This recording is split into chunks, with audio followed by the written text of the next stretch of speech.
नमस्कार। आज बड़ा तरस आ रहा है मुझे, शरद पवार के ऊपर तरस आ रहा है। क्या दिन देखने को मिल रहे हैं। टीवी पर खबरें देखी और दिल ऐसे छोटा सा हो गया, एक अजब सी नाराजगी दिल में होने लगी। ऐसा दिन किसी के नसीब में ना आए। शरद पवार के लिए तो ये दिन आज का बहुत ही बुरा है, बहुत ही बुरा। मतलब शरद पवार को कांग्रेस ने एक प्रपोजल दिया है। वो चेन्नीथला जो महाराष्ट्र के प्रभारी है, उन्होंने आकर शरद पवार को ये प्रपोजल भेजा है कि आओ मिलकर लड़ते हैं। कितना अच्छा प्रपोजल है, देखने को तो बहुत अच्छा लगता है। उन्होंने कहा आओ मिलकर लड़ते हैं। अब आपकी पार्टी तो टूट गई है, क्यों ना आप कांग्रेस में विलीन हो जाए और हम मिलकर लड़ते हैं। अब आप एनसीपी नहीं रहेंगे, आप कांग्रेस बन जाओ। ये बात आमतौर पर बड़ी अच्छी लगती है। भारतीय जनता पार्टी के खिलाफ अगर मोर्चा संभालना है, मोर्चा खड़ा करना है, उसको ताकत देनी है, तो सबको इकट्ठा होना पड़ेगा। जरूर अच्छी लगती है, लेकिन शरद पवार के लिए यह बात बिल्कुल अच्छी नहीं है, क्योंकि शरद पवार की एक खुद की ताकत थी और वह ताकत पर शरद पवार घर बैठे सबको अपने पास बुलाते थे। बाला साहब ठाकरे के गुजर जाने के बाद शरद पवार कभी मातोश्री पर नहीं गए, उद्धव ठाकरे को उन्होंने सिल्वर ओक पर बुलाया।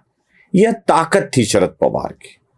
शरद पवार एक ऐसी शक्ति थे जो राजनीति को उलट पुलट कर सकते थे, कुछ भी कर सकते थे।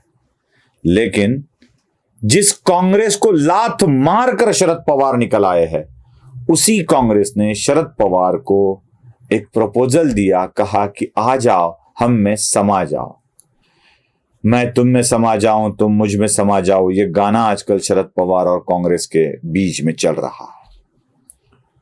दोस्तों जरा याद कीजिए, शरद पवार के साथ ये पहली बार नहीं हो रहा है। ऐसे ही कांग्रेस को लात मारकर खुद मुख्यमंत्री बने थे शरद पवार। वसंतदादा पाटिल की सरकार गिरा दी थी। फिर चुनाव हुए, मतलब चुनाव से पहले सरकार को बर्खास्त कर दिया गया।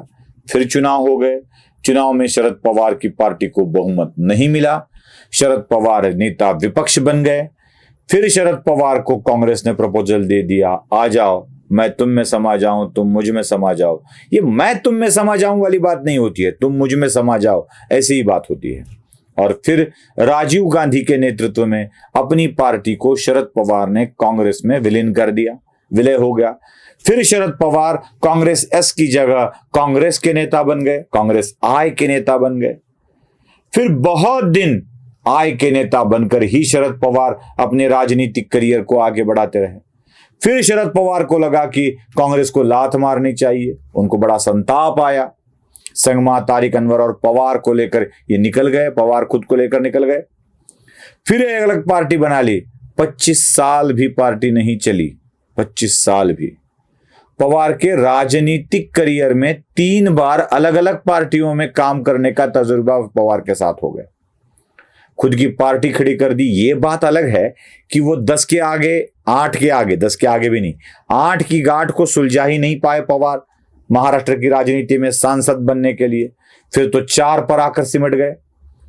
कभी भी 100 का आंकड़ा पार नहीं कर सके, कभी अपनी पार्टी को सबसे बड़ी पार्टी नहीं बना सके, कुछ भी नहीं कर सके। 25 साल तक अपनी पार्टी को चलाया और उसके बाद वह हादसा हो गया शरद पवार की जिंदगी में कि शरद पवार की पार्टी ऐसे टूट गई, ऐसे लुट गई, छन से जो टूटे कोई सपना, ऐसी अवस्था शरद पवार की हो गई। और उन्हीं के भतीजे अजीत पवार ने रिटायर्ड होते क्यों नहीं कहकर पार्टी छोड़ दी, पार्टी को ही साथ लेकर चले गए। क्या हुआ है, क्या किया है, यह जरा समझ लीजिए। अब तक महाराष्ट्र की राजनीति में शरद पवार ही ऐसे खिलाड़ी थे जो राजनीतिक दाव पेचों को खेल का उलटफेर कर सकते थे।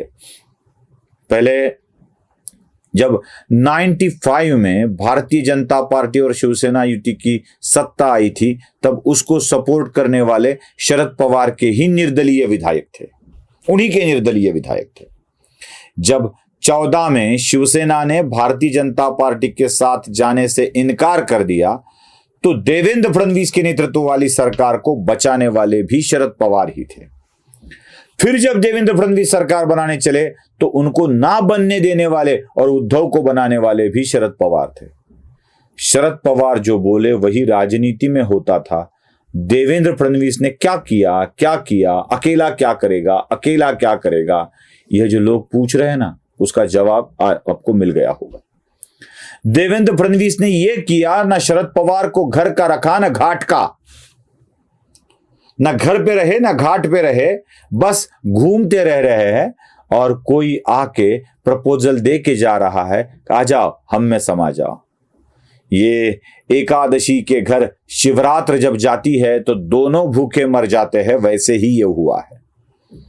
कांग्रेस शरद पवार को आमंत्रण दे रही है, कह रही है कि आ जाओ हमारे साथ, आ जाओ भारतीय जनता पार्टी के खिलाफ मिलकर लड़ लेते हैं। आप अपना चुनाव चिन्ह छोड़ दो, आप सब कुछ छोड़ दो, आ जाओ हमारे साथ।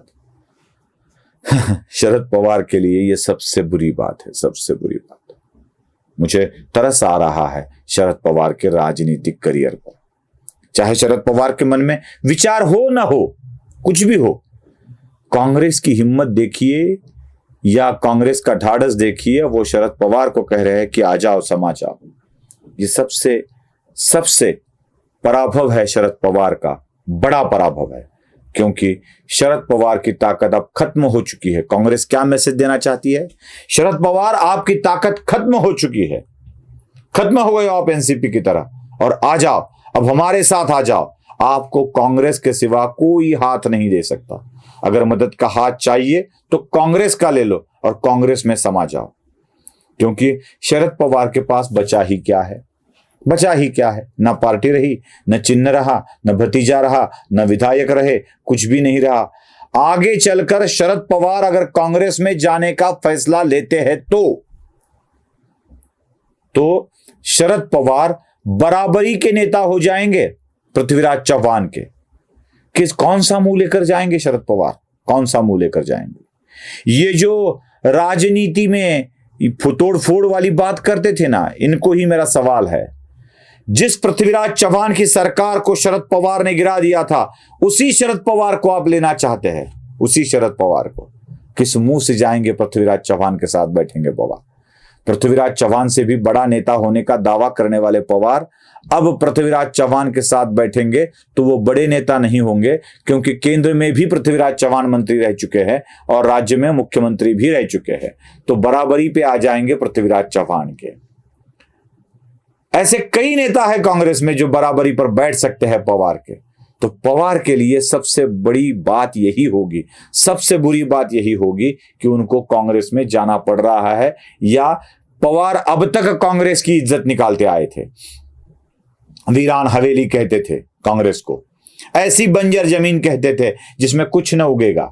लेकिन अब कांग्रेस ने पूरा बदला ले लिया है, कह दिया है कि आपके पास तो क्या बचा है, न जमीन बची है न हवेली बची है, क्योंकि हवेली जमीन अजीत पवार साथ ले गए हैं। अब आपके पास कुछ नहीं बचा है, आ जाओ कांग्रेस के आउट हाउस में रहने के लिए। कांग्रेस का यही आमंत्रण, यही निमंत्रण शरद पवार के लिए सबसे अपमानास्पद विषय है। आपको क्या लगता है? कमेंट बॉक्स में जरूर बताइए। लाइक, शेयर और सब्सक्राइब करना मत भूलिए। धन्यवाद।